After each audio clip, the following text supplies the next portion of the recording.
दोस्तों, आज से एक नई बुक स्टार्ट करने जा रहा हूं। The Jim Corbett omnibus. इसमें जिम कॉर्बेट की सारी बुक्स हैं। अच्छी खासी मोटी बुक है।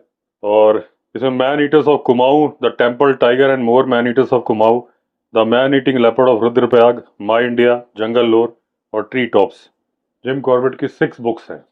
और उसको पब्लिश किया है BK क्लासिक्स ने, जो कि तनकापानी रोड, भुवनेश्वर में जिनका ऑफिस है। तो दोस्तों, हमारी पहली स्टोरी है चंपावत मैन ईटर। अब जिम कॉर्बेट बोलते हैं, मैं एडी नॉवेल्स के साथ मलानी में शूटिंग कर रहा था कि मुझे पहली बार खबर मिली उस टाइगर या टाइग्रेस के बारे में जिसे बाद में सबने जाना चंपावत मैन ईटर के नाम से। अब एडी को हमेशा बहुत ही शानदार स्पोर्ट्समैन के रूप में जाना जाएगा। दोस्तों, स्पोर्ट्समैन के रूप में यानी कि शिकारी, क्योंकि शिकार को बोला जाता था बिग गेम।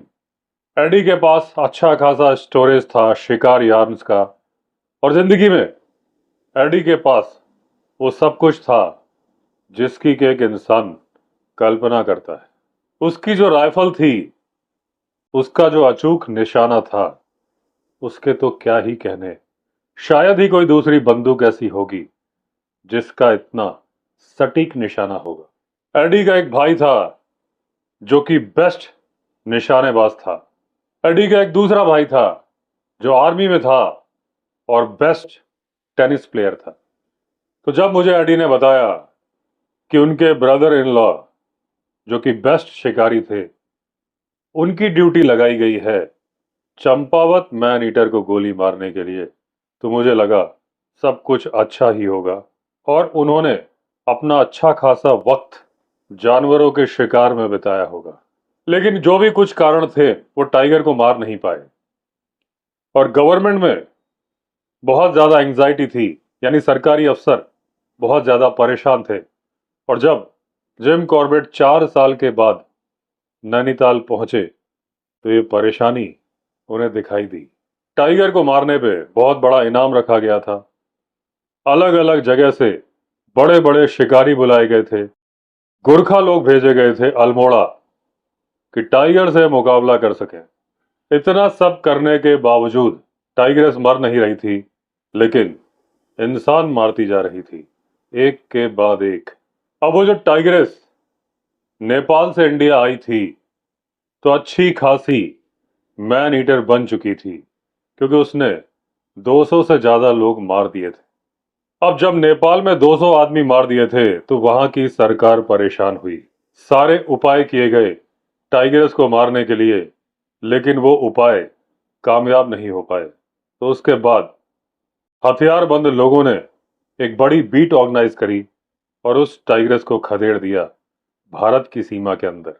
और जब वो भारत की सीमा यानी कुमाऊं एरिया में आ गई, तो 4 साल के दौरान 200 से ज्यादा इंसान उसने भारत में भी मार दिए।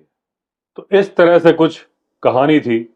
और जब मैं नैनीताल पहुंचा, तो मुझसे मिलने आए बरथौड़।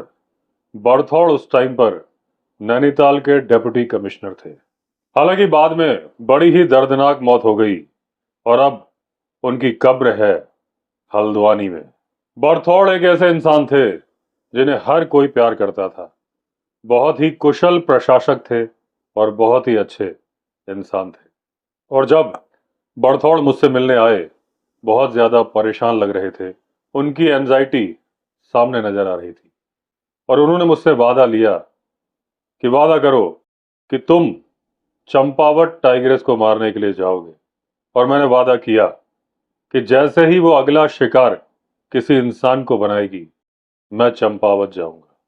हालांकि इस काम के लिए मैंने 2 शर्तें रखी।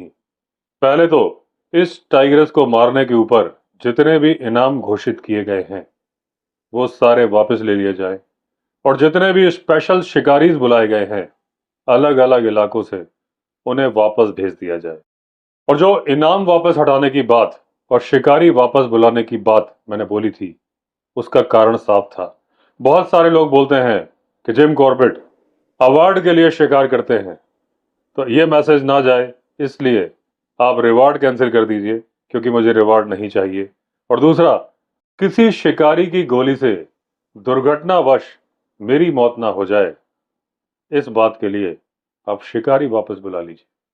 अब उनकी ये शर्तें मान ली गई थी और उसके एक हफ्ते के बाद सुबह सुबह बर्थौड़ जिम कॉर्बेट से फिर मिलने आए और उन्होंने बताया कि जो डाक रनर हैं कल रात को खबर लेके आए हैं कि एक महिला को टाइग्रेस ने फिर मार दिया है पाली में। पाली एक गांव था देवीधुरा और दूना घाट के बीच में। अब सुबह जल्दी जल्दी निकलने की तैयारी के लिए जिम कॉर्बेट ने 6 आदमी बुलाए जो कि उनका सामान और कैंप कैरी करने वाले थे। और नाश्ता करने के बाद ये लोग निकले और पहले दिन चले 17 मील की दूरी तक और पहुंच गए एक गांव जिसका कि नाम था धारी। अब अगले दिन का नाश्ता किया मोरनौला में और अगली रात बिताई देवीधुरा में और उसके अगली शाम तक ये पाली पहुंच गए थे। यानी जब महिला को टाइग्रेस ने मारा था उसके 5वें दिन जिम कॉर्बेट पहुंच चुके थे पाली। अब जो पाली गांव के निवासी थे करीब करीब 50 लोग थे, जवान बूढ़े महिला और बच्चे मिला के। वो सारे के सारे बहुत ज्यादा डरे हुए थे। और जब जिम कॉर्बेट पहुंचे उस टाइम धूप थी, सूरज ढला नहीं था, लेकिन उसके बावजूद एक भी आदमी खुले में नहीं था। सारे के सारे लोग अपने घरों में बंद थे। और जब तक जिम कॉर्बेट के सहयोगियों ने वहां पर आग नहीं जला दी, इनके लिए कैंप नहीं लगा दिया, चाय बना के ये लोग पी रहे थे, तब कभी एक दरवाजा वहां खुलता था, एक वहां, और धीरे धीरे लोग बाहर आ रहे थे। अब जिम कॉर्बेट को लोगों ने बताया कि पिछले 5 दिनों से कोई भी इंसान अपने घर से बाहर नहीं निकला है। और उनकी बात में सच्चाई थी, क्योंकि जो बदबू आ रही थी, यानी कि दैनिक क्रिया नेचर्स कॉल के लिए भी वो लोग घर के अंदर ही जा रहे थे, जबकि उनके यहाँ टॉयलेट थे नहीं। उन लोगों का भोजन भी खत्म हो रहा था। वो कह रहे थे वो भूख से मर जाएंगे अगर इस टाइग्रेस का कुछ नहीं किया गया। टाइग्रेस यहीं घूम रही थी, इस बात में कोई शक नहीं था। रोज शाम को उसकी दहाड़ पूरे गांव में सुनाई देती थी। घरों से 100 मीटर की दूरी पर आके वो टाइग्रेस दहाड़ती थी और उसे खेतों के पास भी किसी ने देखा था। अब गांव के मुखिया ने अपने घर का एक कमरा हम लोगों को रहने के लिए ऑफर किया, लेकिन हम लोग टोटल 8 लोग थे, केवल एक दरवाजा था और बंद कमरे में जिम कॉर्बेट रह नहीं पाते थे। और वैसे भी कोर्ट यार्ड से बहुत बदबू आ रही थी, तो जिम कॉर्बेट ने डिसाइड किया वो खुले में रहेंगे। अब हल्का फुल्का जो भी खाना था डिनर के रूप में हमने खाया और उसके बाद मैंने ये मेक श्योर किया कि मेरे आदमी सुरक्षित दरवाजे के अंदर बंद हो जाए। और जब वो लोग दरवाजे के अंदर बंद हो गए तो मैंने डिसाइड किया कि मैं सड़क के किनारे खुले में बैठूंगा। अब जिम कॉर्बेट बैठ गए अपनी पीठ एक पेड़ पे टिका के। गांव वालों ने उन्हें बताया था कि टाइग्रेस रोजाना इस रोड से निकलती है और क्योंकि आज चांदनी रात थी, टाइगर से जिम कॉर्बेट की मुलाकात की संभावना बहुत ज्यादा थी। उन्हें उम्मीद थी कि वो पहली रात में ही टाइग्रेस को गोली मार देंगे। अब जिम कॉर्बेट बोलते हैं कि मैंने बहुत सारी रातें गुजारी हैं जंगल में, गेम के इंतजार में। गेम यानी शिकार, किसी भी बड़े जानवर का। लेकिन ये पहली रात है जब मैं एक मैन ईटर के इंतजार में खुले में बैठा हूं।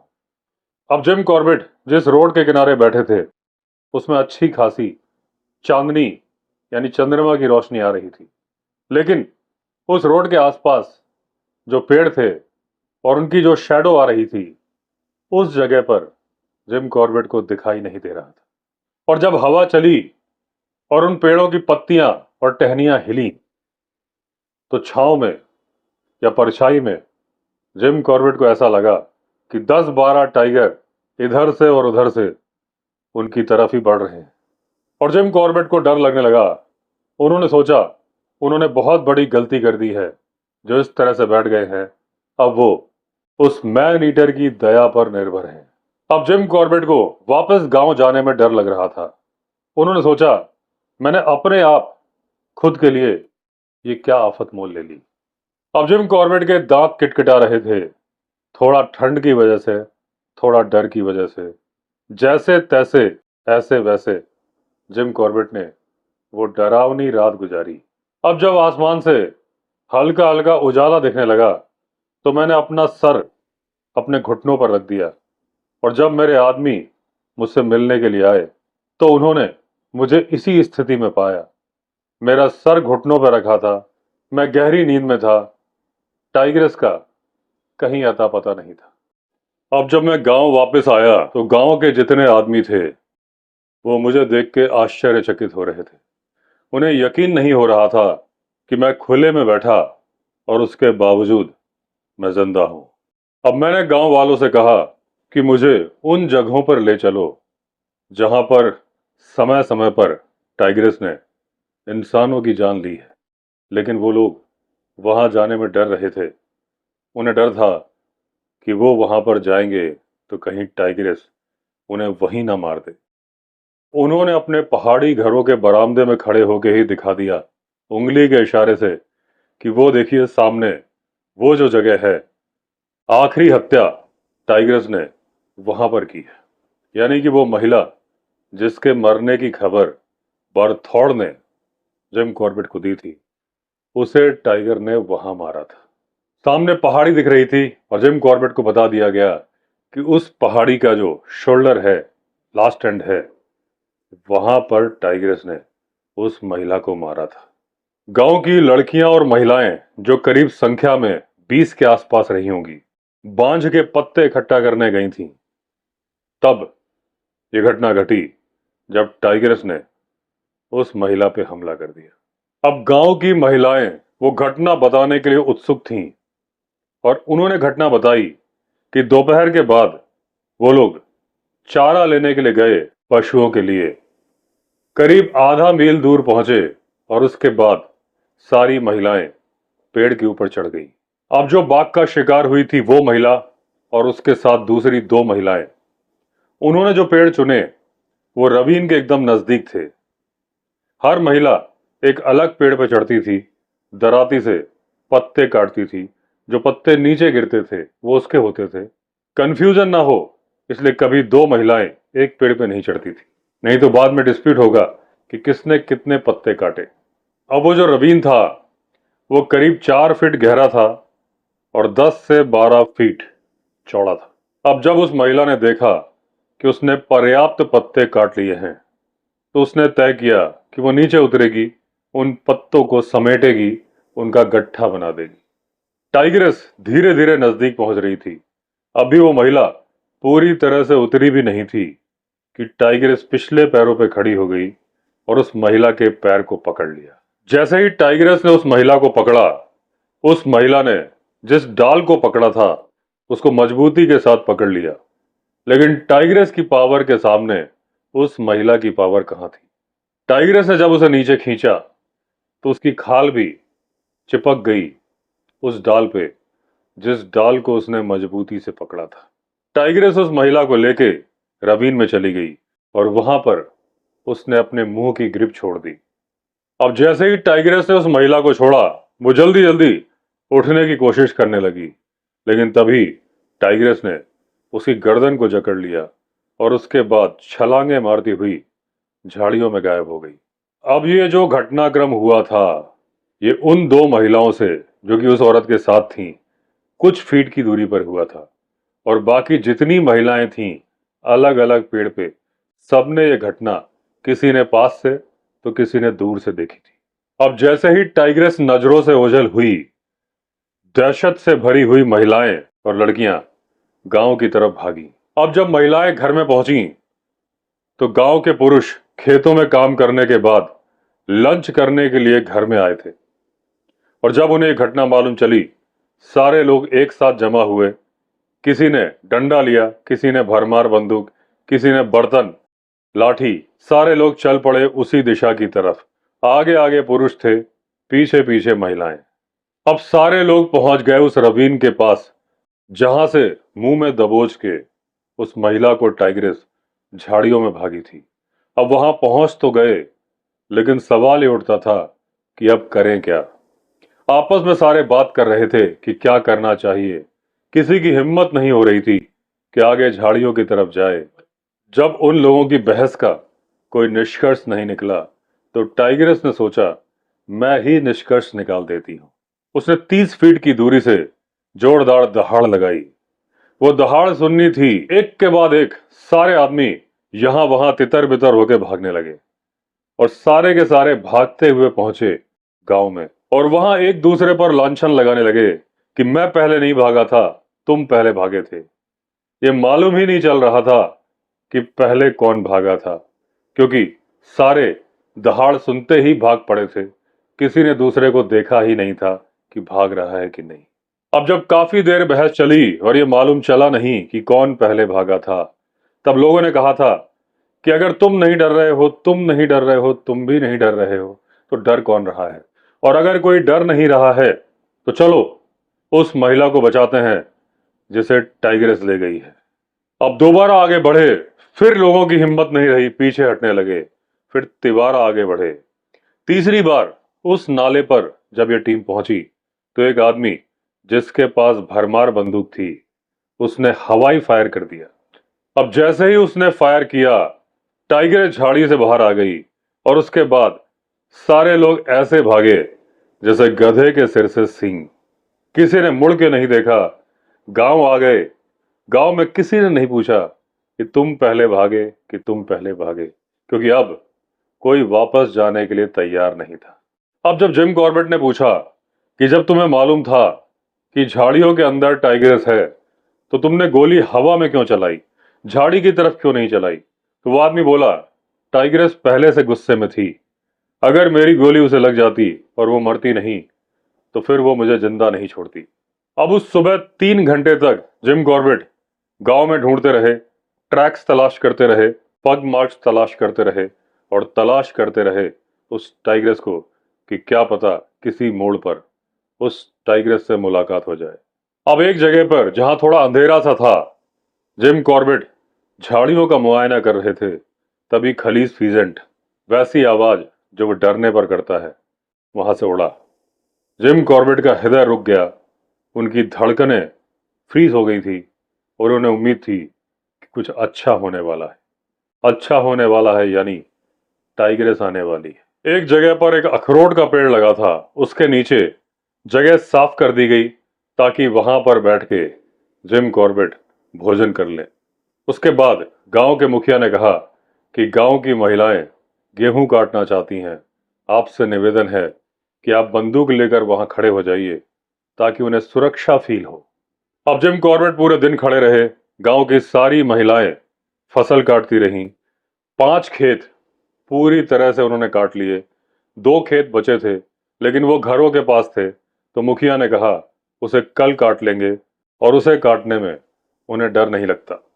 अब गांव की सैनिटरी कंडीशंस ठीक हो गई थी, जिम कॉर्बेट की मौजूदगी थी, तो लोग नेचर्स कॉल के लिए बाहर जाने लगे थे। तो गांव के मुखिया ने एक दूसरा कमरा भी उनको दे दिया कि बाकी में आपका स्टाफ है, एक कमरा सेपरेट आप ले लीजिए, आप खुले में रात मत गुजारिए।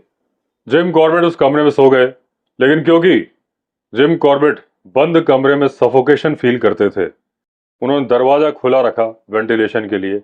हालांकि उस दरवाजे में कांटे लगवा दिए ताकि हवा तो आ जाए लेकिन मैन ईटर टाइग्रेस अंदर ना आने पाए।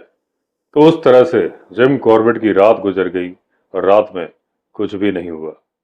अब जिम कॉर्बेट की प्रेजेंस की वजह से गांव के लोगों में कॉन्फिडेंस आ गया था। वो यहां वहां गांव के अंदर घूम रहे थे, लेकिन जिम कॉर्बेट ने अभी उनका इतना कॉन्फिडेंस नहीं जीता था कि वो जिम कॉर्बेट को उन जगहों पर ले जा सकें जहां जहां पर टाइगर ने इंसानों को मारा था। क्योंकि जिम कॉर्बेट वहां के लोकल नहीं थे और जो लोकल लोग थे उन्हें गांव का चप्पा चप्पा मालूम था, जंगल का भी चप्पा चप्पा मालूम था। तो अगर ये लोग जिम कॉर्बेट को वहां ले गए जाते तो बात कुछ और ही होती। उन्हें पग मार्क ढूंढने थे, उन्हें टाइगर का ट्रैक ढूंढना था। क्योंकि उस वक्त तक जिम कॉर्बेट को यह मालूम नहीं था कि यह टाइगर है कि टाइग्रेस है, बूढ़ी है कि जवान है, और इसके अंदर क्या कमियां हैं, ये सब तो पग मार्क देखने के बाद ही मालूम चलता। अब अगले दिन सुबह चाय पीने के बाद जिम कॉर्बेट ने घोषणा की कि उन्हें अपने आदमियों के लिए मीट चाहिए, तो अगर गांव के कुछ लोग मुझे बता सके कि मुझे घोराल कहाँ मिलेंगे, क्योंकि मैं घोराल के शिकार पर जाना चाहता हूँ। दोस्तों, घोराल का मतलब होता है माउंटेन गोट। और अगर आप मेरा मेन चैनल विवेक अवस्थी देखते हैं तो रिसेंटली मैंने जंगली रिजॉर्ट के पास में घोराल दिखाया था, जो कि पहाड़ पर नमक चाट रहा था। अब ये जो गांव था एक लंबे से रिज के ऊपर था, जो कि पूर्व से पश्चिम दिशा की तरफ जाता था, और एक रोड जिसमें जिम कॉर्बेट ने पहली रात गुजारी थी, उसके नीचे ढलान ही ढलान थी, जो कि उत्तर दिशा की तरफ जाती थी। अब इस ढलान में पूरे घास के मैदान थे, और जिम कॉर्बेट को बताया गया कि यहाँ तो घोराल ही घोराल है, और गांव के कई लोग आने को तैयार हो गए मुझे रास्ता बताने के लिए कहाँ मिलेंगे घोराल। जिम कॉर्बेट ने अपनी प्रसन्नता अंदर ही छिपा के रखी, क्योंकि ये तो जिम कॉर्बेट की एक चाल थी गांव वालों के अंदर कॉन्फिडेंस लाने के लिए। उन्होंने जाहिर नहीं किया कि वो बहुत खुश हैं। उन्होंने कहा, 3 आदमी मेरे साथ चलो, और उन 3 आदमियों को जिम कॉर्बेट ने चूज कर लिया। वो बोले, आप लोग मेरे साथ चलो, और जैसा कि आप लोग बोल रहे हो कि वहां बहुत सारे घोराल ही घोराल हैं, तो मैं एक नहीं मारूंगा, 2 मारूंगा। एक मारूंगा अपने आदमियों के लिए, और एक मारूंगा पूरे गांव के लिए।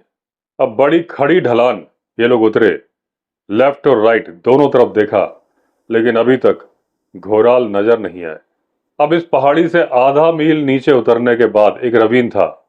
वहां पर एक पॉइंट था जहां से चारों तरफ नजर आता था। जिम कॉर्बेट वहां बैठे रहे, काफी देर तक देखते रहे, और एक चीड़ के पेड़ पर अपनी पीठ टिकाकर बैठ गए। अब वहां से ऊपर पहाड़ी के ऊपर इनको कुछ हरकत सी दिखाई दी। बड़े ही ध्यान से देखा तो वो घोराल था, अपने कान हिला रहा था, और सिर्फ उसका सर नजर आ रहा था। बाकी की बॉडी घास के नीचे थी। अब बाकी के आदमियों ने उस घोराल को देखा नहीं था, और क्योंकि वो बिल्कुल स्थिर खड़ा था, इसलिए लोगों को चिल्ला के बता के कोई फायदा नहीं था, उल्टा घोराल भाग जाता। अब जिम कॉर्बेट ने धीरे से समझा दिया कि ज्यादा मेहनत करने की जरूरत नहीं है। ये समझ लो कि जिस तरफ मैं इशारा कर रहा हूं वहां पर घोराल है। अभी मैं उसे गोली मारूंगा, उसके बाद की जो मूवमेंट होगी उस पर ध्यान रखना।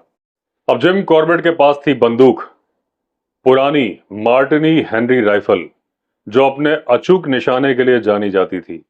हालांकि वो घोराल 200 मीटर की दूरी पर था, लेकिन इतनी दूरी इस राइफल के लिए कोई मायने नहीं रखती थी। पाइन का पेड़ यानी चीड़ का पेड़ था, उसकी जड़ पर बंदूक की नाल रखी ताकि वो हिले नहीं। बड़े ही ध्यान से, सावधानी से जिम कॉर्बेट ने निशाना लगाया उस घोराल पर। अब जैसे ही बंदूक की गोली कॉर्बेट ने चलाई, बंदूक से काले रंग का धुआं निकला। जिम कॉर्बेट को दिखना बंद हो गया, क्योंकि उनके और घुराल के बीच में धुआं आ गया था। बाकी के आदमी बोले, वहां पर कोई हरकत नहीं हुई है, लगता है निशाना घोराल पर नहीं लगा।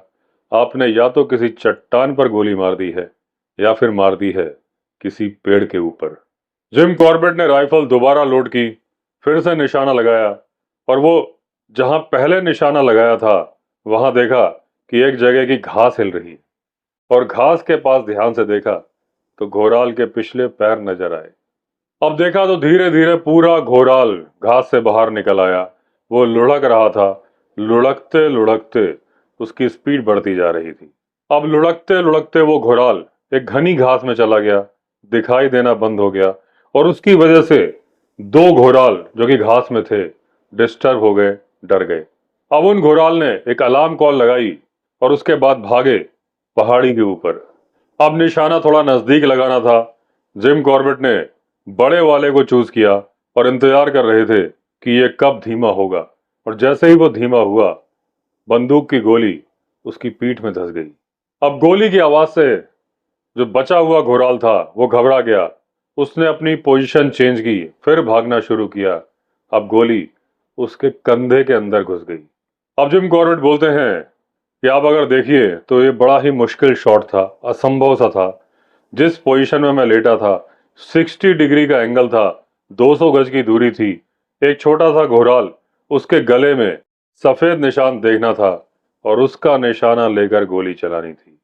काले बारूद के धमाके से चलने वाली गोली बाल बराबर भी अपने निशाने से चूकी नहीं थी, वहीं लगी थी जहां उसे मारा गया था।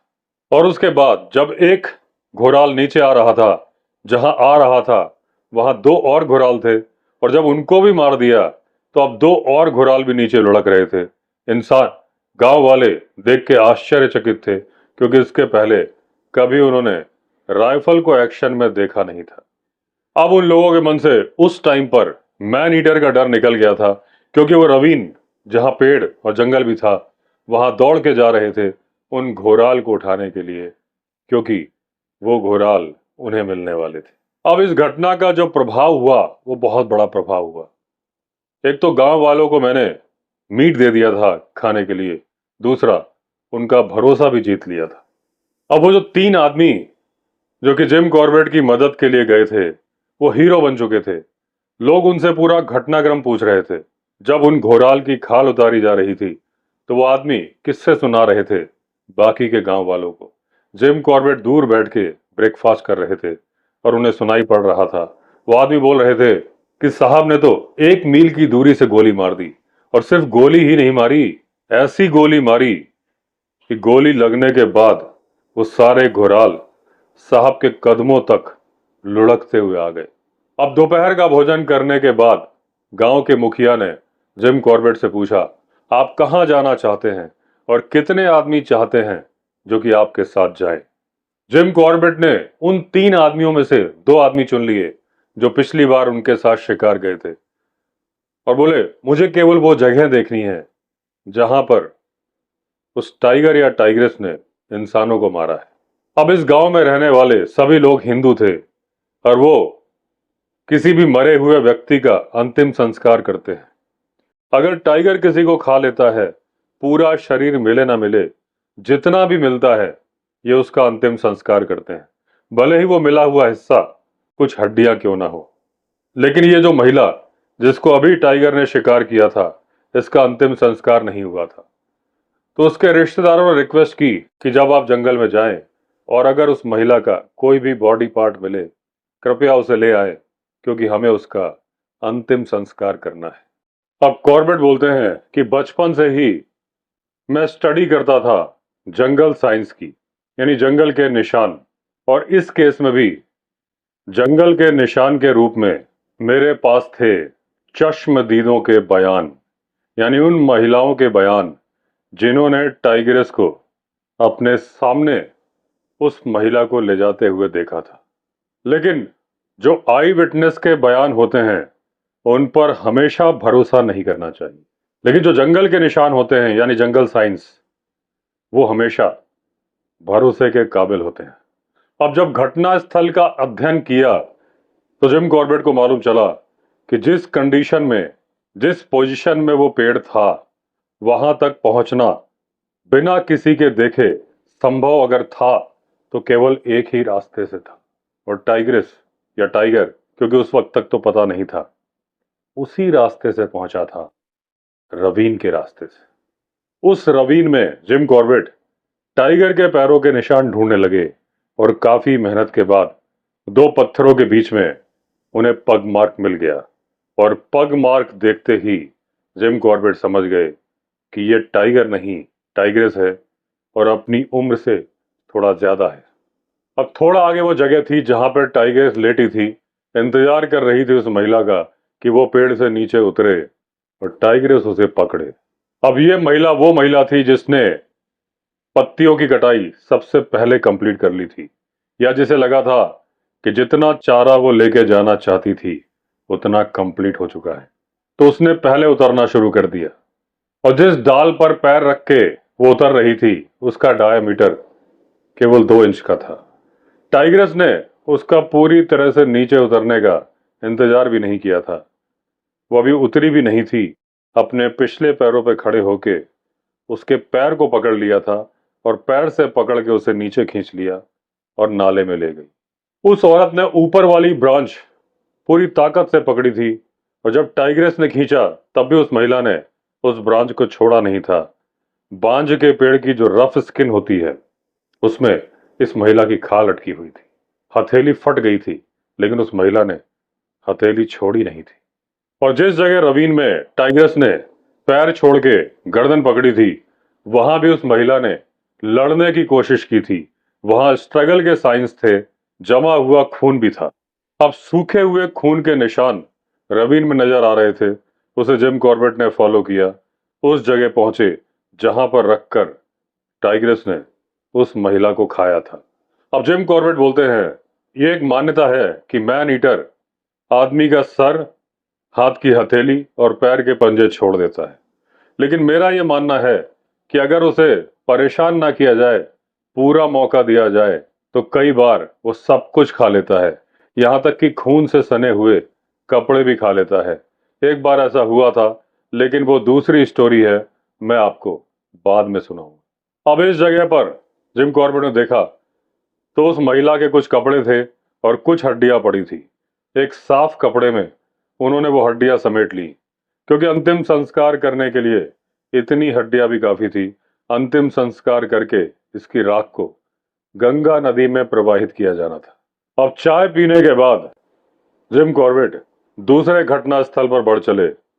ये गांव से थोड़ा आगे जगह थी और गांव से हटकर थी। यहाँ जमीन के मालिक ने एक झोपड़ी बनाई थी।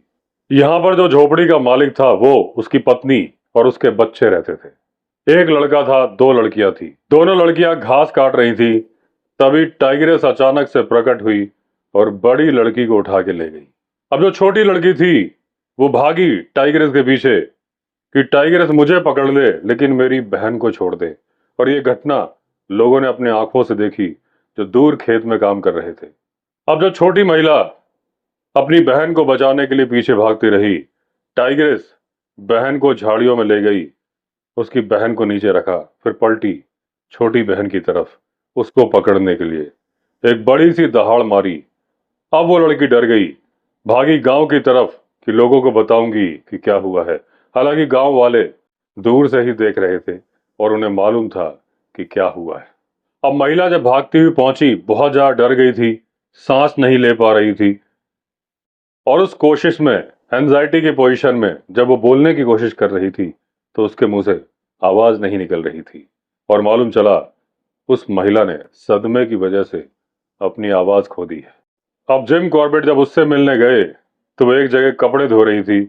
12 महीने हो चुके थे और 12 महीने से उसने एक शब्द भी नहीं बोला था। जिम कॉर्बेट ने देखा कि सिवाय कि वो बोल नहीं सकती, वो एकदम नॉर्मल थी। जब जिम कॉर्बेट ने उसे बोला कि मैं उस टाइग्रेस को मारने के लिए आया हूं जिसने तुम्हारी बहन को मारा है, तो उसने अपने दोनों हाथ जोड़े, उसके बाद मेरे पैर छुए। और जिम कॉर्बेट को एहसास हो रहा था कि वो बहुत महान व्यक्ति है। लेकिन जिम कॉर्बेट को मालूम था कि वो कितना मुश्किल काम करने आए हैं। एक ऐसी मैन ईटर जो कि एक जगह पर दो शिकार नहीं करती है, अपने मारे गए शिकार पर कभी वापस नहीं आती है, जिसका इलाका सैकड़ों किलोमीटर का है, उसको जंगल में ढूंढ लेना उसी प्रकार से था जैसे कि भूसे के ढेर में एक सुई को ढूंढ लेना। टाइग्रेस को कैसे मारना है, ये प्लान्स तो जिम कॉर्बेट ने नैनीताल में ही बना लिए थे।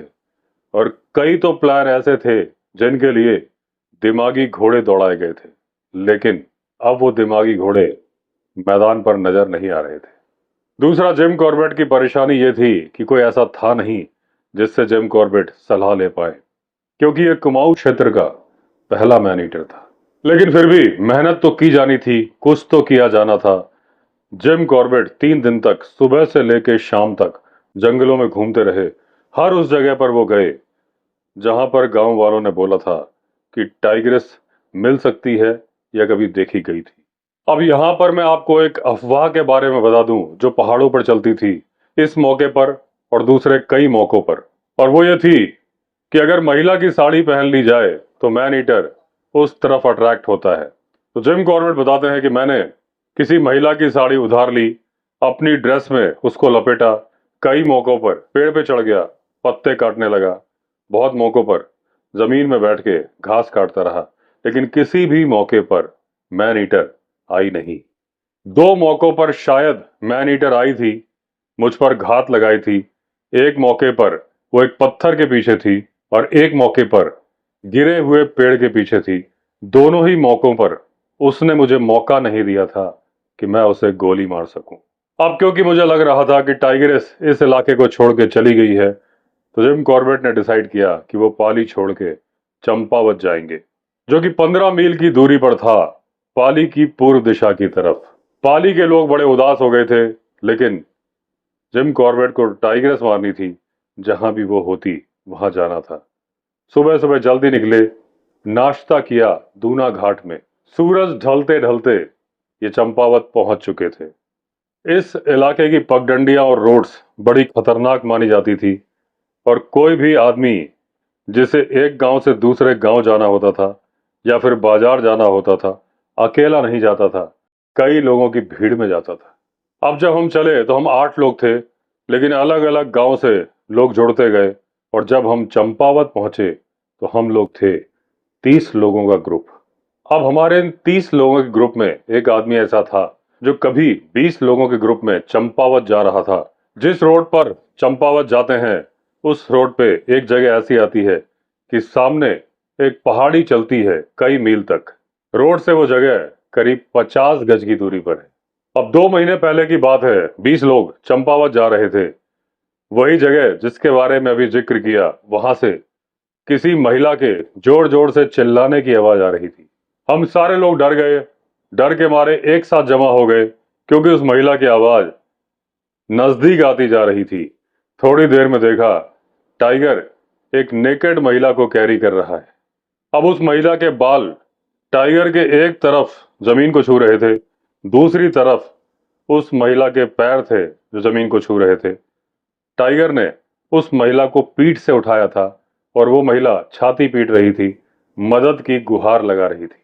टाइगर हमसे 50 गज की दूरी से उस महिला को लेकर निकला सामने की वैली से, और उसके बाद जब उस महिला की आवाज आनी बंद हो गई, तब हम आगे बढ़ चले। अब जिम कॉर्बेट ने पूछा कि तुम लोग 20 आदमी थे, उसके बावजूद तुम लोगों ने कुछ नहीं किया। तो वो आदमी बोला, साहब हम डरे हुए आदमी थे, और डरे हुए आदमी क्या ही कर सकते हैं। और वैसे भी बिना टाइगर को नाराज किए हम उस महिला को छुड़ा नहीं सकते थे, और अगर टाइगर नाराज हो जाता तो हम सबका क्या होता। टाइगर हम लोगों में से कई को मार देता, और वैसे भी उस महिला से इतना खून निकल रहा था कि अगर हम हिम्मत करके उसे छुड़ा भी लेते तो वो ब्लड लॉस की वजह से बचने वाली नहीं थी। बाद में जिम कॉर्बेट को मालूम चला कि वो महिला चंपावत के पास के गांव की थी, और जंगल में गई थी सूखी लकड़ियां इकट्ठा करने। अब वो महिला और महिलाओं के साथ गई थी, बाकी की महिलाएं भाग गई थी। गांव जाके उन्होंने पुरुषों को बताया। वो लोग एक रेस्क्यू पार्टी बना के आ रहे थे। तभी ये 20 लोग मिल गए थे जिन्होंने उस महिला को ले जाते हुए टाइगर को देखा था। अब जब वो रेस्क्यू पार्टी आ गई तो ये 20 लोग भी उनके साथ ही चल पड़े। अब सारे लोग मिला के करीब 50 से 60 लोग थे। उनमें से कई लोगों के पास बंदूकें भी थीं। जब हम आगे बढ़े, करीब 1 फरलॉन्ग आगे गए होंगे, कि हमें वो लकड़ियां पड़ी हुई मिली जो उस महिला ने इकट्ठा की थी, जो कि टाइगर का शिकार बनी थी। थोड़ा ही आगे महिला के कपड़े फटे हुए हमें मिले। उसके बाद ब्लड के निशान मिल रहे थे। यहां से सारे लोगों ने ड्रम बजाने शुरू कर दिए, ढोल बजाने शुरू कर दिए, बंदूकों से हवाई फायर करना शुरू कर दिया। हम लोग 1 मील तक उसे ढूंढते हुए चले, तो एक जगह पर वो महिला, या महिला क्या बोले, लड़की ही बोलेंगे, एक चट्टान के ऊपर मरी हुई पड़ी थी। टाइगर ने उसे पूरी तरह से चाट के उसका खून साफ कर दिया था। उसके अलावा टाइगर ने उसे खाया नहीं था, क्योंकि उस पार्टी में एक भी महिला नहीं थी। पुरुषों ने अपने मुंह दूसरी तरफ घुमा लिए, क्योंकि उस महिला के बदन पर एक भी कपड़ा नहीं था। सबका यही सोचना था, अगर ये महिला जीवित हो जाएगी तो इसे शर्म आएगी। लोगों ने अपने कपड़े उस महिला को पहनाए और उसे ले चले अपने गांव की तरफ। अब इस तरह की घटनाएं देखते और सुनते, रात में घर के दरवाजे के अंदर दहशत के साथ बैठे हुए लोग, जो सालों साल अपनी जिंदगी गुजार रहे थे, उनका सोचने का और जीवन जीने का तरीका काफी बदल गया था। अब कंडीशन ये थी कि यहाँ पर राज चल रहा था दांतों का और नाखूनों का, और ऐसा लग रहा था कि सेबर टूथ टाइगर, जो कि बरसों हजारों साल पहले होता था, वो यहाँ पर आ गया है, अपने दांतों से लोगों को मार रहा है। जिम कॉर्बेट बोलते हैं कि हालांकि उस टाइम पर मैं यंग था, बहुत ज्यादा एक्सपीरियंस मेरे पास नहीं था, लेकिन आज मैं आपको बोल सकता हूं, जब मेरे पास 32 साल का एक्सपीरियंस है कि जिंदगी में उस इलाके में जीवन जीना जहां पर मैन ईटर टाइगर का आतंक है, इससे खतरनाक जीवन और कुछ है ही नहीं। अगर आप मैन ईटर टाइगर के साए में जंगल में गांव में रह रहे हैं तो आप सबसे खतरनाक जीवन जी रहे हैं। अब चंपावत के तहसीलदार, जिन्हें मैंने अपना इंट्रोडक्शन का लेटर भिजवाया था, मुझसे मिलने आए जब मैं एक डाक बंगले में रुका हुआ था चंपावत में।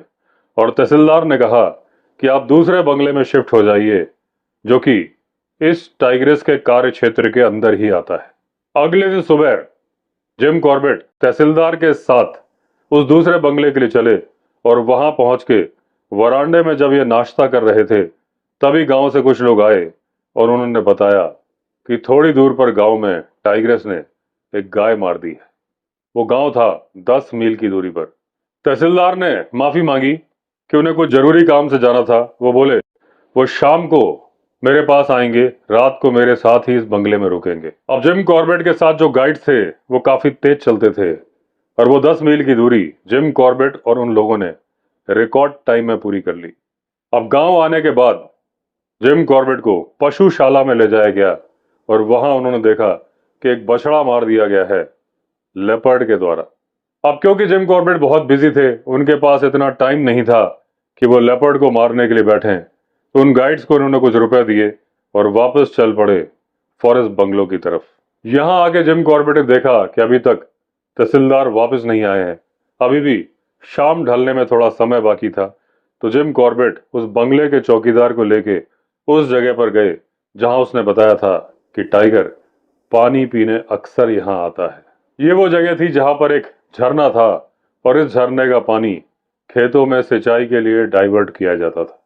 यहां पर सूखे हुए टाइगर के पैरों के निशान थे, लेकिन जब उन्होंने उन पैरों के निशान से मैच किया जिस टाइग्रेस ने महिला को मारा था, तो ये दोनों निशान अलग जानवरों के थे। अब जब फॉरेस्ट बंगलो जिम कॉर्बेट वापस आए तो देखा तहसीलदार वापस आ चुके थे, वरांडे में बैठे थे।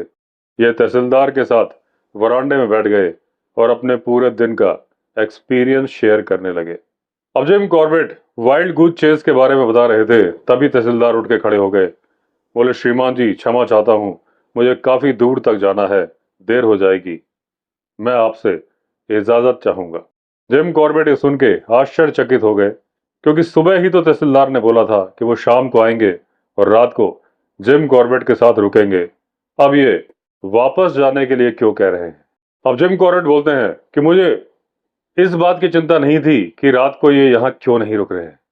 मुझे चिंता इस बात की थी कि ये अकेले जा रहे हैं रात के अंधेरे में, शाम ढल रही है, अंधेरा हो जाएगा, अपने साथ केवल एक आदमी को लेके जा रहे हैं जिसके हाथ में धुआं देती हुई लालटेन है, वो भी उस इलाके में जहां पर लोग चलते हैं तो 20 से 30 लोगों की भीड़ में। ये क्यों जा रहे हैं मुझे नहीं मालूम, लेकिन मैंने अपना हैट उतारा, उनकी बहादुरी को सलाम किया। तहसीलदार को दूर जाते हुए जिम कॉर्बेट देख रहे थे। धीरे धीरे तहसीलदार उनकी नजरों से ओझल हो गए। अब जिम कॉर्बेट बोलते हैं कि चंपावत के फॉरेस्ट बंगलो से रिलेटेड एक कहानी है जो मैं आपको सुनाना चाहता हूं, लेकिन ये जगह सही नहीं है क्योंकि ये बुक है वाइल्ड लाइफ की, और पैरानॉर्मल थिंग्स या सुपर नेचुरल थिंग्स के लिए ये जगह सही नहीं होगी। उस कहानी को मैं कभी बाद में बताऊंगा आपको। दोस्तों, ये बड़ी फेमस बात है जिम कॉर्बेट का भूतिया एक्सपीरियंस चंपावत फॉरेस्ट बंगलो में, जो उन्होंने लाइफ में कभी किसी को नहीं बताया। इस बारे में एक्सप्लेनेशन का एक वीडियो मैंने बनाया है, मेरे चैनल पे आप देख सकते हैं। मेरा जो दूसरा चैनल है विवेक अवस्थी, उस पे आप देख सकते हैं। नहीं तो अगर आप यूट्यूब में ही लिख देंगे कि जिम कॉर्बेट हॉरर एक्सपीरियंस या क्या हुआ था जिम कॉर्बेट के साथ उस भूतिया रात में, और आगे विवेक अवस्थी लिख दीजिएगा, तो वो वीडियो आपको यूट्यूब में मिल जाएगा। उसमें मैंने पूरा रीजन एक्सप्लेन किया है, फैक्ट्स के आधार पर, कहीं पड़ी हुई बातों के आधार पर, मनगढ़ंत या कपोल कल्पना के आधार पर वो वीडियो नहीं है, फैक्ट्स हैं उसमें। क्योंकि जिम कॉर्बेट ने ये बात कभी किसी को नहीं बताई थी, लेकिन इस फॉरेस्ट बंगलो में जिम कॉर्बेट के बगल वाले रूम में बहादुर खान नाम का एक आदमी रुका था जो उनका सेवक था, और उसने ये बात जिम कॉर्बेट की बहन को बताई थी। जिम कॉर्बेट की कई बहनें थी, एक तो मैगी, दूसरी बहन को बताई थी, और उनके बेटे ने यह बात आगे बताई थी तो वो आप वीडियो देख लीजिएगा, वो एक अलग वीडियो है, क्या रीजंस थे उसमें पूरा एक्सप्लेन किया गया है। वैसे मैं उस वीडियो का लिंक इस वीडियो के डिस्क्रिप्शन में भी डाल दूंगा, तो आपको अगर ढूंढने में दिक्कत हो तो आप डिस्क्रिप्शन खोलिए, आपको लिंक मिल जाएगा। अब अगले दिन सुबह बगीचों में गए, फल खाए, झरने में नहाए, और जब दोपहर में खाना खाने के लिए आए तो देखा तहसीलदार वापस आ गए थे। इन्होंने राहत की सांस ली कि तहसीलदार अभी जिंदा है। अब ये तहसीलदार के साथ पहाड़ी के ऊपर खड़े थे, दूर गांव को देख रहे थे जो नजर आ रहा था। देखा एक आदमी वहां से निकला और हमारी तरफ तेजी से बढ़ चला। अब वो आदमी कभी दौड़ता था, कभी चलता था। जिम कॉर्बेट की समझ में आ चुका था कि यह आदमी कुछ इंपॉर्टेंट न्यूज लेके आ रहा है। तो उन्होंने तहसीलदार से कहा, आप यहीं इंतजार करिए, मैं भी आता हूं। ये उस आदमी की तरफ तेजी से बढ़ चले, नीचे उतरने लगे। जब उस आदमी ने देखा कि जिम कॉर्बेट इस तरफ आ रहे हैं तो वो बैठ गया एक जगह, सांसें लेने लगा। अब जब मैं उस आदमी के नजदीक पहुंचा तो वो आदमी बोला, साहब जल्दी आइए, मैन ईटर ने अभी अभी एक लड़की को मार दिया है। अब जिम कॉर्बेट ने कहा, यहीं चुपचाप बैठे रहो। वो जल्दी से भागे क्योंकि उन्हें राइफल लेनी थी और कारतूस लेने थे। ऊपर आके उन्होंने तहसीलदार को बताया कि ऐसा ऐसा मैटर हो गया है, चलिए मेरे साथ चलिए। अब जो आदमी खबर लेके आया था वो एक ऐसा आदमी था जिसके पैर और जबान एक ही समय पर काम नहीं करते थे। जब उसके पैर काम करते थे तो उसका मुंह बंद हो जाता था, और जब वो मुंह खोल के कुछ बताता था उसके पैर रुक जाते थे। तो जिम कॉर्बेट ने उससे कहा कि तुम अपना मुंह बंद कर लो, केवल पैर चलाओ और तेजी के साथ चलते जाओ। जब ये गांव पहुंचे तो पूरे गांव वाले एक ही जगह पे जमा थे, और जब इस तरह की परिस्थिति होती है तो कुछ ऐसा ही होता है। जब बोलते हैं तो सारे एक साथ बोलते हैं, चुप होते हैं तो सारे चुप होते हैं। वही हो रहा था। एक आदमी था जो सबसे बोल रहा था, सारे चुप हो जाओ, मुझे ही बोलने दो, लेकिन उसकी कोई सुन नहीं रहा था। जिम कॉर्बेट ने उस आदमी को इशारे से बुलाया, साइड में लेके गए और बोले, तुम मुझे सारा घटनाक्रम बताओ। उस आदमी ने इशारे से बताया कि वो सामने जो बांज का पेड़ नजर आ रहा है, हमारे गांव के 20-25 आदमी और औरतें वहां सूखी लकड़ियां इकट्ठा कर रहे थे। तभी अचानक से एक टाइगर प्रकट हुआ और एक लड़की जिसकी उम्र थी 16 या 17 साल, उसे उठा के ले गया। पूरा गांव भाग के गांव वापस आ गया, और जब हमें मालूम चला कि यहीं पास के बंगले में आप रुके हुए हो, उस आदमखोर को मारने के लिए आए हो, इमीडिएटली एक आदमी हमने भेज दिया आप तक खबर पहुंचाने के लिए। अब जो आदमी मुझे बता रहा था उसकी पत्नी उस ग्रुप का हिस्सा थी जिसके सामने उस लड़की को टाइगर ले गया था। उसने इशारा करके एक पेड़ दिखाया कि टाइगर उस लड़की को उस तरफ ले गया है। उसके बाद कोई भी वहां रुक के देखने के लिए खड़ा नहीं रहा कि टाइगर किस दिशा में गया। अब मैंने भीड़ से कहा कि शोर बिल्कुल मत मचाना और गांव में ही रहना, गांव से बाहर मत जाना जब तक कि मैं वापस ना आ जाऊं। और उसके बाद जिम कॉर्बेट चल पड़े उस पेड़ की ओर। इस इलाके में वेजिटेशन नहीं था, पूरा खुला मैदान था, और जिम कॉर्बेट को आश्चर्य हो रहा था कैसे यह संभव है कि टाइगर जैसे बड़े साइज का जानवर 15-20 लोगों के सामने आए और कोई उसे देख ना पाए। लोगों का ध्यान तभी गया था जब उस महिला की चोकिंग साउंड निकली थी, यानी कि गला दबाने वाली चीख। अब जिस जगह पर उस लड़की को टाइगर ने मारा था वहां पर बहुत सारा खून पड़ा था, और उसके अलावा पड़ी थी एक टूटी हुई माला जो उस लड़की ने पहनी थी, जिसमें ब्लू कलर के बीड्स थे। उसके बाद टाइगर उस लड़की को उठा के पहाड़ी के ऊपर की तरफ ले गया था। अब जिस तरफ टाइगर लड़की को लेके गया था वो जगह साफ नजर आ रही थी। जिस साइड लड़की का सर लटक रहा था वहां खून की धारा थी, और जिस साइड उसके पैर लटक रहे थे वहां पैरों के घिसटने के निशान थे। आधे मील दूर चलने पर लड़की की साड़ी पड़ी हुई मिली, और उसके थोड़ा आगे उसका पेटीकोट। एक बार फिर टाइगर नेकेड लड़की को लेके जा रहा था, लेकिन इस बार कम से कम वो मरी हुई लड़की थी, जिंदा नहीं थी। अब आगे का जो ट्रैक था वहां कटीली झाड़ियां थी, ब्लैक थ्रोन, और उन कटीली झाड़ियों में लड़की के बाल उलझे हुए थे। अब इसके आगे बिच्छू घास की झाड़ियां थीं। टाइगर इनसे होके गया था, और जिम कॉर्बेट रास्ता खोज रहे थे कि कैसे इस बिच्छू घास से बचे और आगे बढ़े। तभी उन्हें सुनाई दी कुछ कदमों की आहट। मुड़ के देखा तो एक आदमी राइफल लेके आ रहा था। अब जिम कॉर्बेट ने उस आदमी से पूछा कि तुम यहां क्यों आए, जब मैं गांव में बोल के आया था कि सारे लोग गांव में ही रहना, गांव से बाहर मत जाना, तो मेरे पीछे क्यों आए। वो आदमी बोला, तहसीलदार साहब ने ऑर्डर दिया था कि आपके साथ जाऊं, और मेरे अंदर इतनी हिम्मत नहीं है कि मैं तहसीलदार का कहना ना मानूं। अब वो आदमी तहसीलदार का हुक्म बजाने के लिए आतुर था। किसी भी सूरत में वो तहसीलदार की हुक्म उदूली नहीं करने वाला था, यानी कि ऑर्डर डिसओबे नहीं करने वाला था। इसलिए कॉर्बेट ने सोचा इस टाइम पर बहस करके कोई फायदा नहीं है, टाइम बर्बाद होगा। तो उन्होंने कहा, ठीक है, तुम मेरे साथ चलना चाहते हो तो अपने ये आवाज करने वाले जूते उतार दो और इन्हें झाड़ियों में छिपा दो, और उसके बाद मेरे साथ चलना बिल्कुल सट के, और चारों तरफ निगाह भी रखना। अब जिम कॉर्बेट ने पैरों में पहनी थी स्टॉकिंग्स और रबर सोल वाले जूते, और बिच्छू घास से बचते हुए आगे बढ़ना संभव नहीं था। तो उन्होंने कहा, जो होगा देखा जाएगा। उसी में से बढ़ने लगे और तकलीफ बहुत ज्यादा हो रही थी।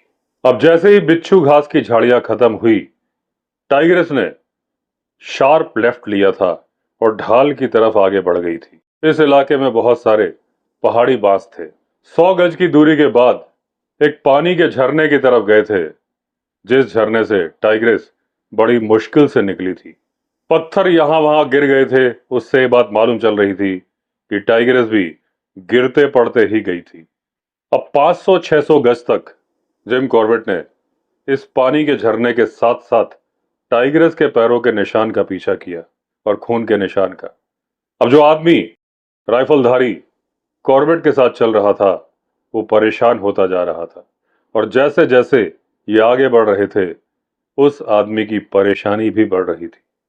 10-12 बार उस आदमी ने जिम कॉर्बेट की बाह पकड़ी थी और रुआसी आवाज में बोला था कि मुझे टाइगर की आवाज सुनाई दी, इस साइड से, कभी उस साइड से, कभी कहीं से। अब आगे चलते चलते एक चट्टान आई जो कि करीब 30 फीट ऊंची थी, और अब तक उस बंदूकधारी का मैन ईटर से मुकाबला करने का सारा सपना धराशायी हो चुका था। वो खुद भी धराशायी ही होने वाला था, और वो लाइबिलिटी बन जाता जिम कॉर्बेट के लिए। तो कॉर्बेट ने बोला, चुपचाप इस चट्टान पे चढ़ जाओ, वहीं बैठे रहना, और जब मैं वापस आऊं तभी नीचे उतरना। वो बड़ी खुशी खुशी ऊपर चढ़ गया। अब उसके अंदर तहसीलदार के हुक्म उदूली की कोई भावना नहीं थी। वो तो यही सोच रहा था, साहब जाए भाड़ में, बाबे चले पहाड़ में। वो चुपचाप चट्टान पे चढ़ के बैठ गया और वहां से इशारा किया, ऑल इज वेल। फिर जिम कॉर्बेट आगे बढ़े। अब उस चट्टान का एक राउंड लेके एक रवीन की तरफ जिम कॉर्बेट पहुंचे। अब जहां पे रवीन उस झरने के पानी से मिलता था, वहां पे एक छोटा सा पानी का तालाब था, और उसके किनारे देखे जिम कॉर्बेट ने खून के बहुत सारे धब्बे। टाइग्रेस उस लड़की को लेके यहीं आई थी, लेकिन जिम कॉर्बेट के आने की आहट उसे मिल गई थी और वो आगे बढ़ गई थी, क्योंकि उसके भोजन में खलल पैदा हो गया था। अब इस जगह पे एक इंसान का पैर पड़ा हुआ मिला जिम कॉर्बेट को। ऐसा लग रहा था घुटने के पास से कुल्हाड़ी से काटा गया है। एकदम साफ सुथरा था और उससे धीरे धीरे खून निकल रहा था। अब उस पैर को देखते वक्त जिम कॉर्बेट का सारा ध्यान उस पैर पर चला गया था, और वो भूल गए थे कि पास में एक मैन ईटर है। तभी उन्हें आभास हुआ कि उनके ऊपर बहुत बड़ा खतरा आने वाला है। अपनी दोनों उंगलियां राइफल के ट्रिगर पर रख ली। अब उन्हें मिट्टी के टुकड़े गिरते हुए नजर आए अपने सामने। अब कॉर्बेट बोलते हैं कि मैन ईटर हंटिंग में मैं नया था, इसलिए जिस खतरे में मैंने अपने आप को डाल दिया था, अगर मैं एक्सपीरियंस होता तो उस खतरे में अपने आप को डालता नहीं। मैंने अपने आप को खोले में रखा था, जिससे टाइग्रेस मुझे साफ साफ देख सकती थी। और क्योंकि खतरे को भांप के मैंने बंदूक सामने उठा ली थी, और टाइग्रेस समझ गई थी कि इस बंदूक से उसे खतरा है, अचानक से वो जो हमला करने वाली थी, वो करते करते उसने अपना माइंड चेंज कर दिया था, डायरेक्शन चेंज कर दिया था, और उसके पैरों से मिट्टी गिरी थी, जिस मिट्टी को गिरते हुए अभी अभी कॉर्बेट ने देखा था। अब वो जो किनारा जहां से मिट्टी गिर रही थी बहुत ही खड़ा था, यानी खड़ी चढ़ाई थी। अगर उस पर चढ़ना था तो दौड़ते हुए ही चढ़ सकते थे, आराम से, नॉर्मल चाल से। चढ़ते वक्त तो इंसान नीचे ही गिर जाता। अब जिम कॉर्बेट झुके, एक छलांग मारी और दूसरी तरफ पहुंचे और एक टहनी को पकड़ लिया। अब जैसे ही जिम कॉर्बेट वहां पहुंचे, ऊपर पहुंचे, देखा कुछ झाड़ियां थीं जो कि मुड़ के सीधी हो रही थी। इसका मतलब टाइग्रेस अभी अभी वहां थी, उन झाड़ियों से हटी थी और कुछ ही समय हुआ था। उसके आगे एक चट्टान के पीछे वो लड़की मरी हुई पड़ी मिली, जिसे कि टाइग्रेस ने वहां छोड़ के वो देखने आई थी कि ये पीछे कौन आ रहा है और ये माजरा क्या है। अब टाइग्रेस ने उस लड़की को दोबारा उठाया था, फिर घनी चट्टानों की तरफ चली गई थी। उन चट्टानों के अंदर जाना खतरे से खाली नहीं था। हर चट्टान के बीच में बहुत घनी घनी झाड़ियां थी। पता भी नहीं था किसमें कितना गड्ढा है। एक गलत स्टेप और टांग टूट जानी थी। इसमें अगर बढ़ना था तो बहुत ही सावधानी के साथ, बहुत ही धीरे धीरे आगे बढ़ना था।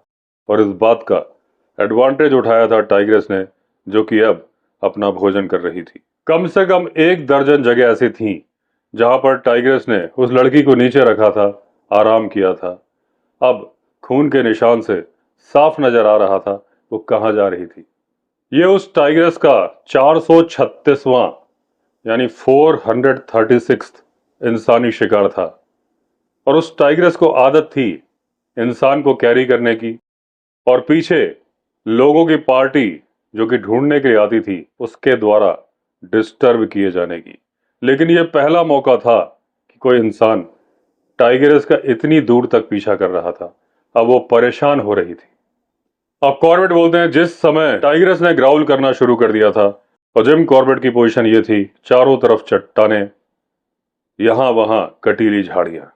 एक गलती और सिर्फ टाइगर का खतरा नहीं था, गिर के मरने या हड्डियां तोड़ने का खतरा भी था। अब जिस वक्त टाइगर के दहाड़ने की आवाज आई, उस वक्त टाइगर के हमले की आशंका मुझे डरा भी रही थी और कहीं ना कहीं मेरे अंदर उम्मीद की एक किरण भी फूट रही थी। क्योंकि कॉर्बेट को लग रहा था कि अगर ये टाइगर्स गुस्सा होकर अटैक कर देगी तो मुझे इसे ढूंढना नहीं पड़ेगा और इसने जितनी परेशानियां पैदा की हैं उनका भी अंत हो जाएगा जब इस टाइग्रेस का अंत हो जाएगा। अब जब टाइग्रेस ग्राउल कर रही थी और उसने देखा कि ये जो आदमी पीछे आ रहा है बड़ा ही ढीठ है, ये जितनी ग्राउल हो रही है उतना ही तेजी से मेरी तरफ आ रहा है, तो उसने गुर्राना बंद कर दिया। अब जिम कॉर्बेट को पीछा करते करते करीब 4 घंटे हो चुके थे। टाइग्रेस थी कि थोड़ा ही आगे थी लेकिन नजर नहीं आ रही थी। अब कॉर्बेट को लग रहा था अंधेरा होने के पहले उन्हें गांव वापस जाना होगा, क्योंकि मैन ईटर सामने और रात का अंधेरा, कॉर्बेट को कोई बचा नहीं सकता था। वापस आते वक्त इन्होंने वो लड़की का पैर, वो कटा पैर उठाया, क्योंकि वो लड़की हिंदू थी। क्रिमेशन के लिए, यानी अंतिम संस्कार के लिए शरीर के कुछ हिस्से की जरूरत पड़ेगी, इसलिए कॉर्बेट ने गड्ढा खोदा, उस पैर को वहीं दबा दिया ताकि उसे टाइग्रेस ना खा पाए और जब जरूरत हो गड्ढा खोद के उसे निकाला जा सके। अब वो जो बंदूकधारी 30 फीट ऊंची चट्टान पर बैठा था बहुत ही परेशान था और जब उसने जिम कॉर्बेट को देखा तो उसने राहत की सांस ली। इसलिए नहीं कि वो जिम कॉर्बेट के लिए चिंतित था, वो इस बात के लिए चिंतित था कि जिम कॉर्बेट को तो टाइग्रेस ने मार ही दिया होगा, क्योंकि उसने इतने दहाड़ने की आवाजें सुनी है।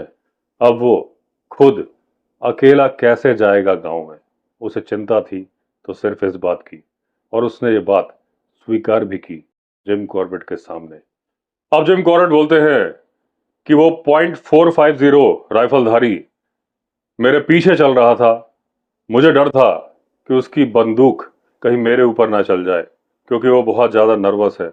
मैंने उसे आगे चलने के लिए बोला। जब वो आगे चल रहा था तो उसकी बिना लॉक वाली बंदूक की नली मेरी तरफ ही पॉइंट हो रही थी।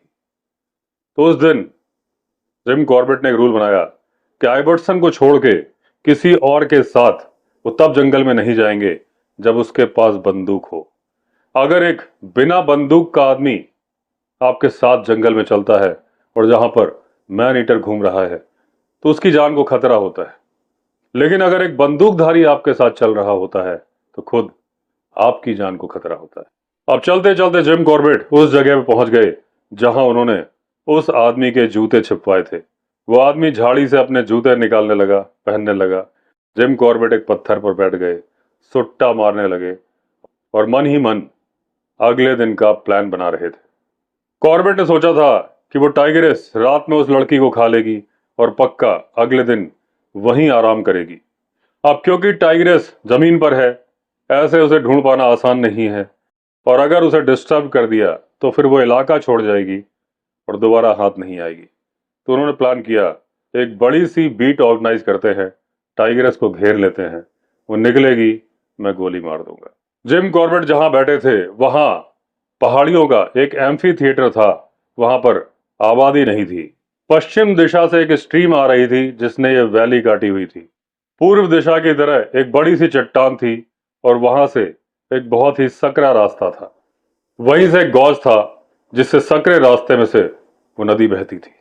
सामने की जो पहाड़ी थी वो करीब करीब 2000 फीट की ऊंचाई तक उठ जाती थी। उसमें छोटी छोटी हरी हरी घास लगी थी और बीच बीच में यहां वहां चीड़ के पेड़ यानी पाइन ट्रीज थे। अब कॉर्बेट ने सोचा, अगर पर्याप्त आदमियों से तीन तरफ से घेर लिया जाए तो टाइग्रेस जहां से निकलेगी वो ये गौज होगा, यानी कि सकरा रास्ता। हालांकि ये टेरेन इतनी बड़ी बीट के लिए बहुत मुश्किल था, लेकिन और कोई चारा भी नहीं था। कॉर्बेट को लग रहा था कि अगर बीटर्स अपना काम समझाए गए तरीके से करेंगे तो काम बन जाएगा। अब तहसीलदार कॉर्बेट का इंतजार कर रहे थे गांव में। जिम कॉर्बेट ने सारा घटनाक्रम बताया और बोला, इमीडिएटली इंतजाम करिए एक बड़ी सी बीट ऑर्गेनाइज करने का और कल सुबह 10 बजे मुझे उसी पेड़ के पास मिलिए जहां टाइग्रेस ने उस लड़की को मारा था। तहसीलदार ने बोला, वो पूरी कोशिश करेंगे कि वो जिम कॉर्बेट की उम्मीदों पर खरे उतरे। उसके बाद तहसीलदार चले गए। जिम कॉर्बेट पहाड़ी चढ़े और फॉरेस्ट बंगलो पहुंच गए। अगले दिन सुबह सुबह इन्होंने नाश्ता किया और अपने आदमियों से बोला कि मेरा इंतजार करना चंपावत में। और ये नीचे चले गए उस ग्राउंड को देखने के लिए जहां ये ऑर्गेनाइज करने वाले थे बीटिंग। अभी तक इन्हें प्लान में कोई भी गड़बड़ी नजर नहीं आ रही थी। जो टाइम इन्होंने तहसीलदार से मिलने के लिए बोला था, अभी उसमें 1 घंटा बाकी था। मुझे मालूम था कि तहसीलदार को बहुत दिक्कत हो रही होगी आदमियों को इकट्ठा करने में, क्योंकि टाइगर का डर था, वो भी मैन ईटर। लोग घरों में दुबके हुए थे, ऐसे में उन्हें बाहर निकालना ही मुश्किल था और टाइगर के पास ही चलने को बोला जाए तो लोगों का डरना स्वाभाविक था। 10 बजे तहसीलदार एक आदमी के साथ आए और उसके बाद 2 आदमी आए, 3 आए, 4 आए।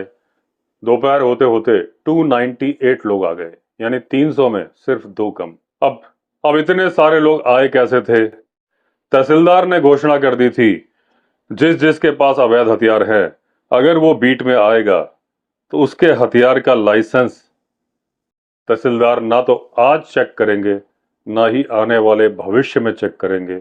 अगर उसे गोलियों की जरूरत होगी तो भी मुहैया करा देंगे। तो इतने सारे लोग हथियार लेके आ गए थे कि अगर वो जमा किए जाते तो एक म्यूजियम बन जाता। अब बीट के लिए जितने आदमी इकट्ठा हुए थे, जब उनको गोला बारूद दे दिया गया, उसके बाद जिम कॉर्बेट उस जगह ले गए उनको जहां पर लड़की का पेटीकोट पड़ा था। फिर उनको सामने की पहाड़ी पर एक चीड़ का पेड़ यानी पाइन ट्री दिखाया जिस पर कभी बिजली गिर गई थी और उसकी छाल उतर गई थी। अब जिम कॉर्बेट ने बोला कि उस चीड़ के पेड़ के नीचे खड़े होके मैं रुमाल गिराऊंगा और जब मैं रुमाल गिराऊंगा तो जिनके हाथ में बंदूकें हैं वो बंदूकों से फायर करें, जिनके पास ढोल हैं ढोल बजाएं, ड्रम वाले ड्रम बजाएं, जोर जोर से चिल्लाएं और बड़े बड़े पत्थर भी नीचे लुढ़काएं, लेकिन कोई भी नीचे आए ना। रिज को नहीं छोड़ना है जब तक कि मैं पर्सनली आके ना बुलाऊं। अब उसके बाद तहसीलदार ने मुझसे बोला कि वो मेरे साथ चलना चाहते हैं क्योंकि वो मेरे साथ सुरक्षित रहेंगे, क्योंकि यहां पर इतने अवैध हथियार हैं, पता नहीं कौन कब किस दिशा में चला दे और पता नहीं किसका हथियार उसके हाथ में ही फट जाए। अब जिम कॉर्बेट ने एक लंबा चक्कर लिया और सामने वाले पहाड़ पर पहुंच गए और वो पाइन ट्री जिसके ऊपर बिजली गिरी थी और जिसके पर खच्चे उड़ गए थे, उसके नीचे पहुंच गए। यहां से बड़ी खड़ी चढ़ाई थी और तहसीलदार, जिन्होंने बड़े ही पतले से जूते पहने थे, बोले, वो इसके आगे जा ही नहीं सकते। अब इधर तहसीलदार अपने जूते उतार रहे थे ताकि उनके पैरों के छालों को देख सकें। उधर सामने पहाड़ से लोगों ने समझा कि मैं भूल गया हूं रुमाल को नीचे गिराना, और तहसीलदार जूते उतार के तैयार हो रहे हैं। उन्होंने बंदूक से फायर शुरू कर दिए, जोर जोर से चिल्लाना शुरू कर दिया, ढोल नगाड़े बजाने शुरू कर दिए।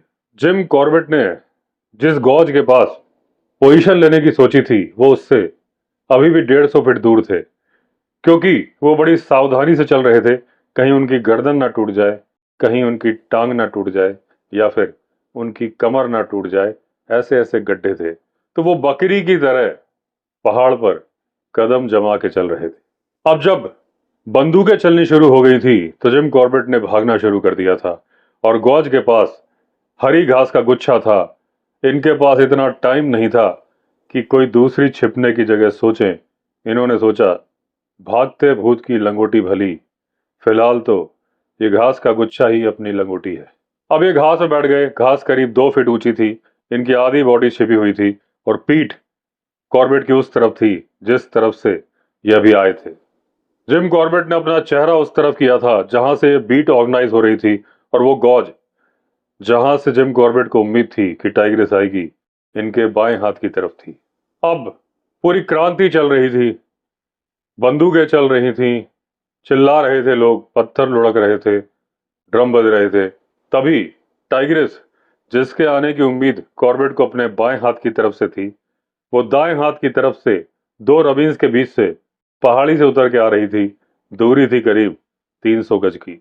अभी वो थोड़ी दूर पर ही उतरी थी कि तहसीलदार, जिनके पास शॉटगन थी, उन्होंने अपनी दोनों बैरल से फायर कर दिया।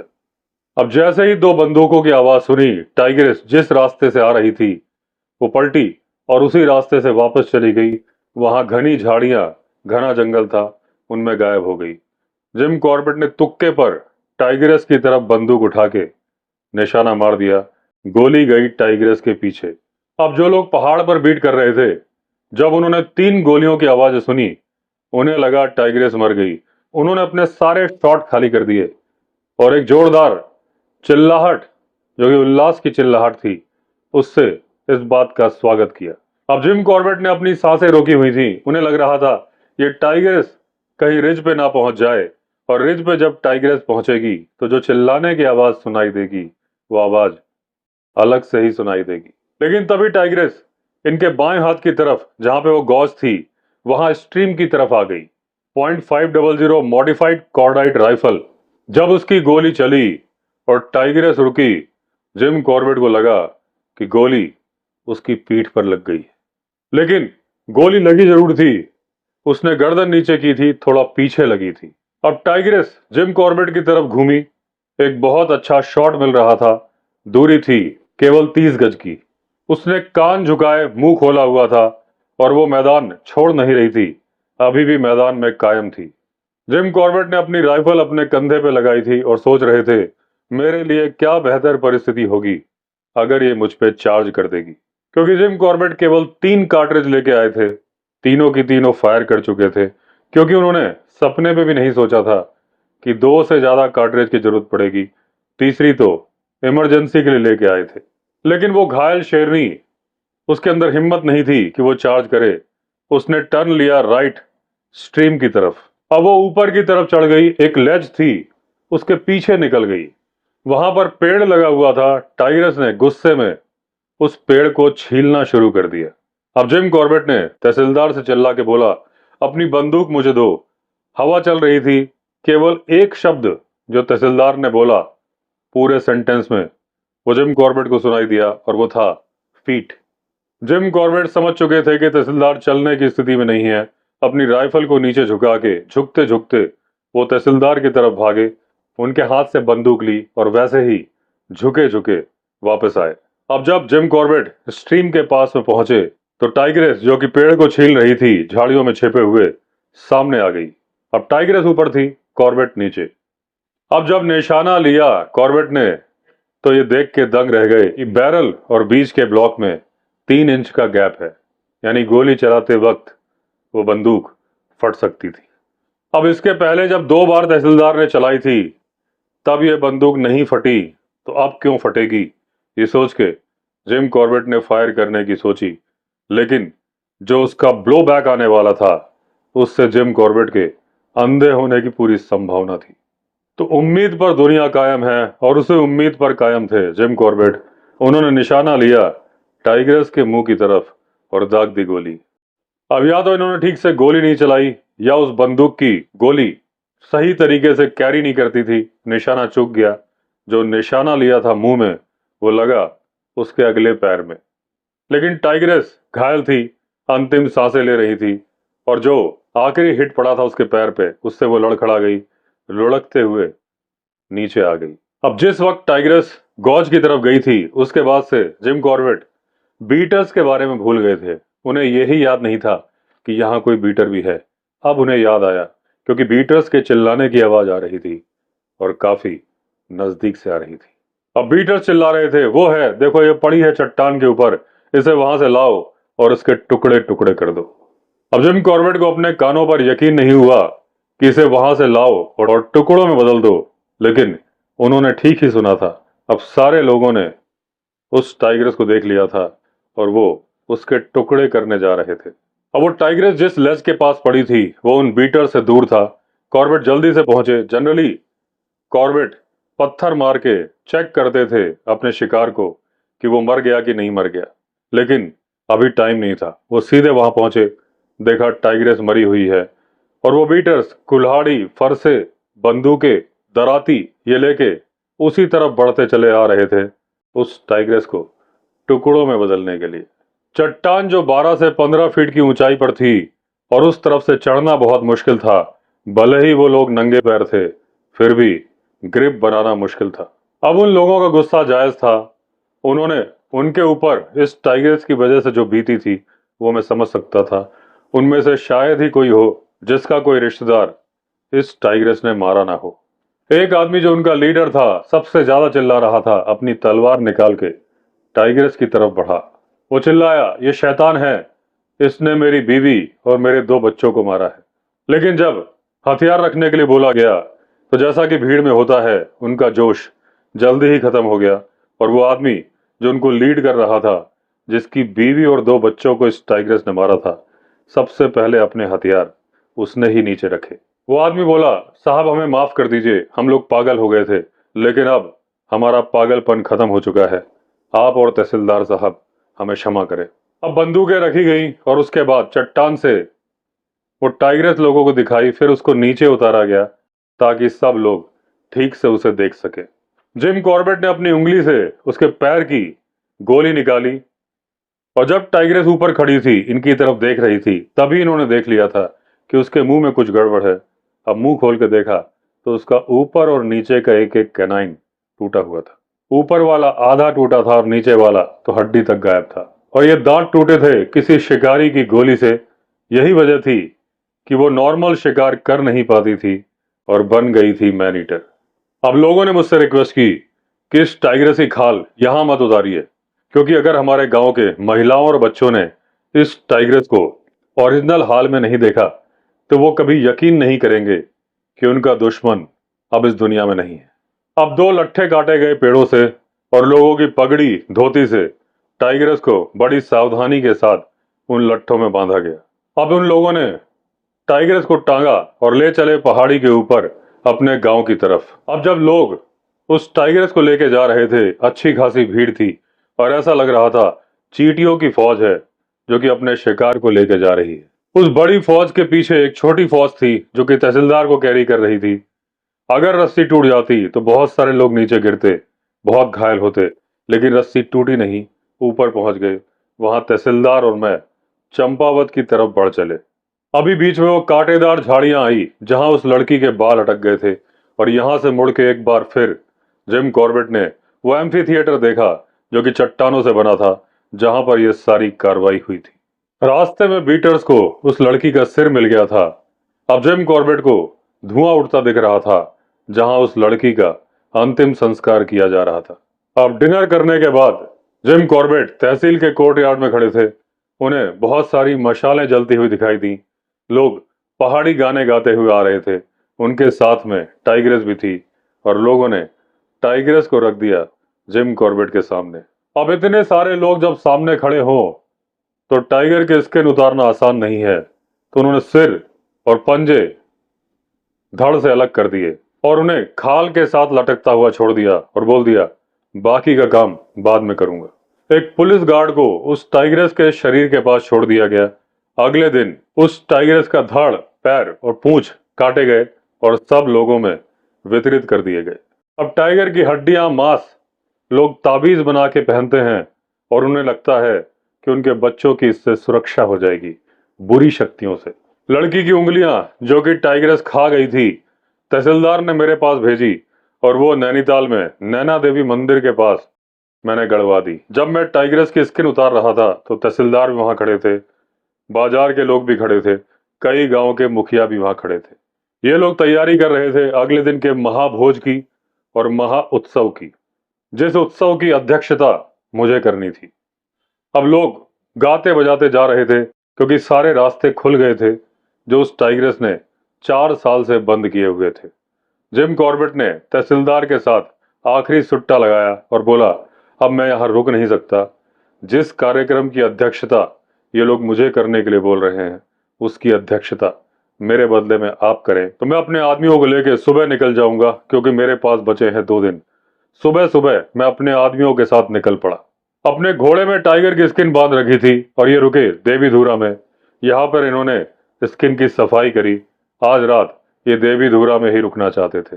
अब जब ये पाली से गुजर रहे थे तो इनके ध्यान में आया कि वो महिला जो टाइगर के डर से गूंगी हो गई थी, उसको ये स्किन दिखाना अच्छा रहेगा।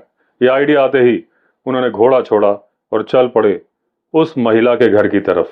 घोड़ा जिसने ठीक से चरा नहीं था, वो आराम से चल रहा था। जिम कॉर्बेट ने उस महिला की झोपड़ी के सामने टाइगर की स्किन को बिछाया और उसका सिर झोपड़ी के दरवाजे की तरफ रख दिया। जो बच्चे थे वो शोर शराबा कर रहे थे, आश्चर्यचकित होकर उस टाइग्रेस को देख रहे थे। वो शोर शराबा सुन के वो महिला जो घर में खाना बना रही थी बाहर निकल के आई। अब कॉर्बेट बोलते हैं, काउंटर शॉक थ्योरी के बारे में जानता नहीं हूं, इस बारे में कुछ चर्चा भी नहीं करना चाहता। बस एक बात बताना चाहता हूं आपको कि वो महिला जो 12 महीनों से गूंगी थी और 4 दिन पहले उसने मेरे किसी भी सवाल का जवाब नहीं दिया था। वो कभी इधर दौड़ रही थी, कभी उधर दौड़ रही थी, अपने हस्बैंड को बुला रही थी, गांव वालों को बुला रही थी और बोल रही थी, देखो देखो साहब क्या लेके आए हैं। बच्चे जिन्होंने 1 साल से अपनी माँ की आवाज नहीं सुनी थी, अपनी आंखें माँ के चेहरे से हटा नहीं पा रहे थे। जिम कॉर्बेट आराम से बैठ गए क्योंकि उनके लिए चाय बनाई जा रही थी और उस दौरान वो मैन ईटर कैसे मारी गई ये किस्से सुना रहे थे गांव के लोगों को। 1 घंटे बाद जिम कॉर्बेट अपने रास्ते पर थे और पाली गांव जो आधा मील पीछे था, वहां से खुशियों से चिल्लाने की आवाजें आ रही थी। अगले दिन सुबह एक लेपर्ड से हमारा मुकाबला होते होते बचा। उसका जिक्र मैंने यहां इसलिए कर दिया क्योंकि उसकी वजह से मैं थोड़ा लेट हो गया था। घोड़े पर सामान भी कुछ ज्यादा रख दिया था। घोड़ा मजबूत घोड़ा था, टांगे भी मजबूत थीं। वो लड़खड़ाया नहीं, अपनी पूंछ उठा के दौड़ता ही रहा। सुबह 9 बजे से लेकर शाम के 6 बजे तक घोड़े पर हमने 45 किलोमीटर तय कर लिए। नैनीताल में कुछ महीनों के बाद दरबार हुआ। सर जॉन ह्यू जो कि लेफ्टिनेंट गवर्नर थे यूनाइटेड प्रोविंस के, उन्होंने चंपावत के तहसीलदार को एक बंदूक भेंट में दी। गांव के लोगों को और उस महिला को एक सुंदर सा चाकू दिया गया। दोनों ही हथियार बहुत बढ़िया तरीके से सजाए गए थे और अपने योग्य हकदारों को मिलने वाले थे। तो दोस्तों, इस तरह से खत्म हुई ये पहली मैन ईटर, जिसको कि हम जानते हैं चंपावत मैन ईटर के नाम से, और खत्म हुई ये कहानी। हमारी अगली कहानी में हम फिर मिलेंगे। अगर आपने चैनल सब्सक्राइब नहीं किया है तो चैनल सब्सक्राइब कर दीजिए। चलिए फिर मिलते हैं, तब तक के लिए all the best. Vande Mataram.